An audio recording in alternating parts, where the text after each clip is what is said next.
분명히 폴리실리콘 여기저기 기사라던가 이런 데서 되게 좋다, 태양광 관련해서 많이 관심들을 가지고 있을 거라고 생각을 하거든요. 근데 좋다고 하는데 왜 안 가지? 이런 부분들이 분명히 있을 거라고 생각을 해요. 고민이 되는 부분이 많기 때문에 제가 요거를 가지고 왔고, 그래서 OCI, 자 일단 첫 번째로는 바이든 형이 지금 이를 갈고 있어요. 여러 가지 이유가 있겠지만 일단 중국 때리기 정책을 하면서 중국이 일단 싫어. 내 눈에 흙이 들어오기 전까지는 중국이 우리 앞질러 가는 거 못 보겠다. 그런데 얘네가 우리한테 빌미를 제공해주네. 중국 기업들이 이제 위구르족을 강제 노동을 시켜서 폴리실리콘과 관련된 부분에 있어서 좀 바이든이 규제를 좀 가할 것이고, 이게 인권적인 부분이나 뭐 명분이 세워진 거니까요.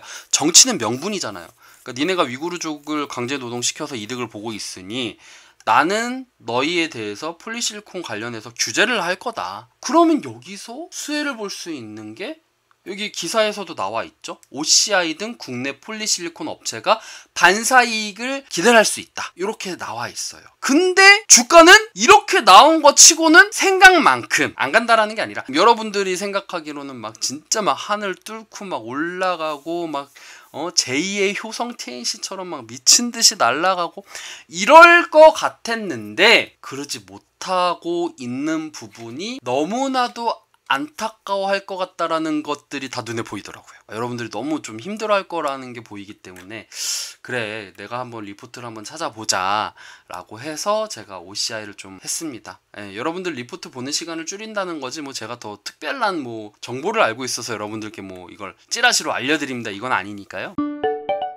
크게는 세 가지가 있습니다. 베이지 케미컬, 카본 케미컬, 에너지 솔루션, 이렇게 보시면 되는데요. 베이지 케미컬 같은 경우에는 여러분들이 알고 있는 폴리실리콘이라던가 과산화수소라던가 TDI 뭐 이런 부분들에 대한 제조 혹은 판매라고 보시면 돼요.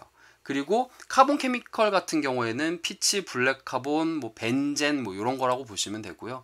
에너지 같은 경우에는 열병합 발전이라던가 태양광 발전소 다운스트림 요 부분이라고 보시면 되겠습니다. 그리고 여기서는 제가 비중은 크게 안 뒀지만 요거는 체크를 하세요. 전자공시에서 사업 부분의 네 번째 부분에 도시개발 사업 부분도 얘네가 하고 있어요. 그리고 기타 부분에서는 단열재 판매라던가 아니면 부동산 임대도 하고 있는데, 여러분들이 지금 체크해야 하셔야 될 거는 베이지 케미컬, 카본 케미컬, 에너지 솔루션만 체크를 하면 되지만 여기서 플러스로 하는 것이 바로 도시개발 사업 부분입니다. 이 부분도 보셔야 돼요. 왜냐면은 여러분들의 발목을 잡은 게 얘 때문이거든요. 자, 일단 베이지 케미컬이 뭐냐 제일 중요하니까, 그리고 거의 핵심 소재라고 표현을 하니까 베이지 케미컬에 대해서 말씀을 드리자면요, 무기라던가 화학 제품을 이제 생산하는 분야라고 해요. 주로 이제 원료라던가 가공 보조제 혹은 촉매제라고 보시면 되겠습니다. 그 중에 이제 과산화수소는 여러분들도 알다시피 신문용지라던가 섬유 포백이라던가 뭐 PCB, LCD, 반도체 세정에도 들어가요. TDI는 뭐냐면은 폴리우레탄의 기초 원료라고 보시면 됩니다. 여러분들 이게 뭐냐면요, 타이어라던가 도로에 보도블록 깔 때 폐타이어로 만든다고 해가지고 약간 말랑말랑한 보도블록 같은 거 많이 만지셨잖아요. 그게 이제 대표적으로 폴리우레탄이라고 보시면 되는데, 자동차라던가 이제 신발, 가구라던가 도료, 뭐 접착제 이런 부분으로 만드는 부분이라고 보시면 되겠습니다. 그리고 여러분들이 가장 알고 싶어하고 가장 중요한 폴리실리콘은 MgSi를 정제해서 만든 초고순도 제품이라고 해요. 근데 이게 태양전지라던가 반도체 웨이퍼의 핵심 소재라고 합니다. 태양전지의 핵심 소재다. 여러분들께서 체크를 하셔야 될 부분은 베이지 케미컬, 카본 케미컬, 카본 케미컬이 이제 피치, 카본 블랙, 벤젠 등, 에너지는 열병합, 태양광 발전소, 이렇게 체크를 하시고 리포트에 대해서 같이 읽어 나가시면 될 것 같아요. 제가 이따가 여러분들께 수주잔고에 대해서 좀 말씀을 드릴 건데, 근데 어느 나라랑 계약하나 봤더니 중국과 대만, 홍콩 그리고 국내 기업들이었어요. 그 기업들에게 납품을 한다. OCI가 전 참 마음에 드는 게, 이런 수주잔고도 자기네들이 체크를 해서 공시에다 이렇게 올려주는 기업이 없거든요. 거의 없어요. 근데 얘네들은 이렇게 딱 써서 올려주니까 야, 얘네들은 주주들을 좀 많이 챙기는구나 라는 생각을 좀 했어요. 아, 좀 댐댐이가 됐구나 얘네들이, 이런 생각을 좀 하게 되었습니다. 비교적 최근에 있는 리포트 위주로 제가 봤습니다. 5월부터 봤는데요. 5월 27일 날 IBK 투자증권 리포트예요. 이 투자 매력에 대한 부분이 그린 에너지 정책이 있고 여기에 따라서 정책적인 수혜를 받을 수 있다고 해요. 태양광 소재의 폴리실리콘 투자 매력도가 굉장히 높다라고 얘기가 나와 있어요. 이 전방의 태양광 설치가 수요가 증가가 되고 있죠. 왜냐면은 여러분들도 알다시피 환경오염이라던가 이런 것들이 다 지금 현재 기후변화 때문에 많이 일어나고 있어요. 실제 지금 기후변화에 대한 영향을 굉장히 여러분들이 체감을 많이 하죠.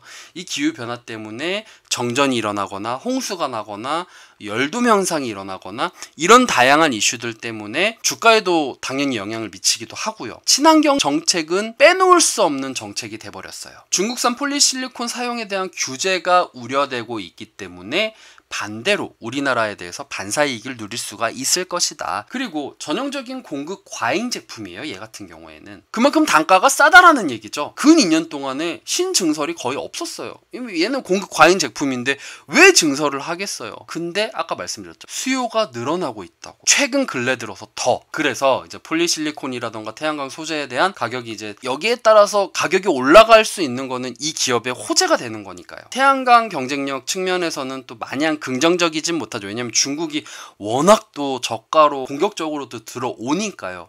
하지만 폴리실리콘 강세에 따른 OCI에 대한 이익 레버리지가 높은 편이기 때문에 OCI의 투자 매력은 굉장히 높다라고 얘기를 하더라고요. 그리고 이제 5월 31일 날 유진투자증권의 리포트입니다. 투자 매력은 태양광 수요의 폭발이에요. 근 2년 동안의 기후변화로 인한 피해를 본 부분들, 요 부분들 때문에 수요가 폭발을 했죠. 당장 우리나라도 작년에 폭우가 많이 내려가지고 물가에도 지대한 영향을 미쳤잖아요. 그죠? BNEF 등 주요 기관이 2021년도 태양광 수요 설치가 전년도 대비해서 엄청나게 높아졌어요. 140에서 180 GW라는 이 숫자는요. 전년도 대비해서 40에서 80%로 증가할 부분이거든요. 그러니까 전년도 대비해서 올해가 엄청나게 증가를 했으니 당연히 근데 증설이 제대로 안 됐고 증설이 안 됐으니까 가격이 올라가게 되는 이거 어디서 많이 본 것 같지 않아요? 스판덱스가 그랬잖아요. 자, 그리고 1분기 DCR이 이놈 때문에 여러분들이 발목이 잡혀 있어요 라고 얘기를 드렸던 거예요. 바로 도시개발 사업 부분입니다. 이게 이 부분 때문에 선제적 비용이 들어가서 일회성 비용이 발생돼서 이 부분 때문에 컨센서스 하회가 됐대요. 하필 얘 때문에 컨센이 하회돼가지고 발목 잡힌 거죠. 하지만 그래도 2분기부터는 베이직 케미칼 사업 부분이 실적이 증가가 될 것이고 그리고 스팟 가격도 30달러로 키로당 30달러로 굉장히 큰 기록이라고 해요. 역대 뭐 기록까지는 아니더라도 기록을 낼 수 있는 수치이기 때문에 1천억 수준의 이제 긍정적인 실적이 나올 것이다 라고 얘기를 하고 있는 것이죠. 자, 그리고 6월 10일 날 메리츠 증권에서 컨퍼런스 콜에 대해서 요약이 나옵니다. 6월 10일 날 컨퍼런스 콜이 나왔어요. 여기서도 마찬가지로 폴리실리콘과 스팟의 가격이 170% 이상 올라갈 것이다. 왜 올라갈지는 제가 설명을 드렸죠. 근데 그 가격이 2배까지는 아니더라도 조금 오르진 않을까? 한 50%까지는 오르지 않을까? 라고 생각을 했었는데 170% 이상 올라갈 거래요. 170% 이상. 그러니까 영업이익은 그럼 어떻게 되겠어요? 동사의 2분기 영업이익은 컨센서스 상향 조정을 해야 된다. 했다. 그리고 연결이익 추정치가 1032억 원이고 베이직 케미칼이 그 중에서 665억 원으로 추정이 된다고 얘기를 하더라고요.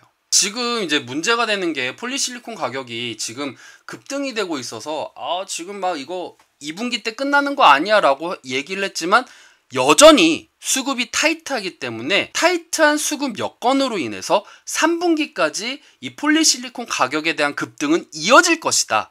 그럼 요것만 보면 여러분들이 언제까지 내가 OCI를 들고 가야 될지 전략이 생기는 거죠. 그죠? 자, 그 다음에 21년도 폴리실리콘 신규 증설이 10만 톤 정도로 되어 있다. 이게 그렇게 대규모까지는 아니지만 그래도 21년도에 신규 증설을 한대요. 2021년도 5월 같은 경우에는 앞으로는 3분기부터는 중국 때문에 좀 수익성이 악화된 부분들이 3분기부터는 가격 인상에 대한 움직임이 극대화가 될 것이고 게다가 이제 중국 기업들 배제한다고 했으니까 이 부분들 때문에 반사이익 얻으면서 3분기부터는 전망을 좋게 본 거죠. 어떻게 대응을 해야 될지 이제 이거를 보고 전략이 좀 세워졌을 것 같아요. 6월 30일 날 대신증권에서 나왔는데 투자 매력은 보수적인 가치 산정 방식에도 불구하고 주가 상승이 70% 이상 올라갈 여력이 있다라는 거죠. 물론 뭐 이게 100% 맞다라는 건 아니지만 이 애널리스트가 보기에는 주가 상승이 70% 올라갈 것 같아요 라고 얘기를 하는 거예요. 그러니까 제가 말씀드렸잖아요. 이거 올라가는 부분이 스판덱스랑 비슷한데? 라고 얘기를 했던 게 제가 이거 보고 말씀을 드린 거거든요. 폴리실리콘의 약세 전환이 있었고, 그리고 폴리실리콘이 가격이 2분기가 피크일 거야 라고 했던 그런 우려 때문에 주가가 반영을 못했는데, 근데 뜯어보니까 아까 전에 봤을 때 3분기부터는 또 폭발적으로 늘어날 거라고 얘기를 했고, 그리고 연평균 800GW에 이르는 중국발 대규모 웨이퍼 증설을 감안하면은 2022년도까지는 폴리실리콘 가격은 견조할 거라는 거죠. 아직 중국이 대규모 증설을 하지 않았기 때문에 폴리실리콘 자체 가격은 지금까지는 방어가 될 것이다 라고 얘기를 하는 거예요. 그리고 2분기 영업이익이 전분기 대비해서는 191% 증가한 1370억 원을 기록할 것이다 라고 좋게 예상을 하고 있어요. 컨센서스는 1043억 원 기준으로 해서 30% 상회가 될 것이다. 왜 그런가 봤더니, 물론 여기서도 정말 이놈의 DCR이라는 이놈은 발목을 잡아요. 2분기 때도 역시나 이 도시개발 프로젝트 때문에 일회성 비용이 200억 원 정도 나가요. 그러면 또 얘 때문에 컨센서스가 하회될 수도 있겠지만, 그럼에도 불구하고 베이지 케미칼 부분이 영업이익이 전분기 대비해서는 231% 급증을 할 것이래요. 베이지 케미칼이 커버를 해주는 거예요. 1050억에서 200억은 깎아봤자 850억이에요. 그리고 스팟 가격 급등을 후행적으로 반영을 할 것이고, 그리고 폴리실리콘이 전분기 대비해서는 75% 상승이 될 것이다. 그러니까 전분기 대비해서는 어마어마한 수치가 나올 것이다 라고 전망을 하는 거죠. 그리고 3분기 영업이익은 또 전분기 대비해서 41% 증가를 할 것이래요. 폴리실리콘이 피크를 칠 것이다 라고 얘기를 하는 거죠. 그래서 향후 폴리실리콘 가격 안정화를 가정을 하더라도, 2022년도 중국이 대규모 증설을 감안을 하더라도 2022년도의 영업이익은 YOY 대비해서 28%가 증가가 되는 6619억으로 늘어날 것이다 라고 전망을 하는 것이죠.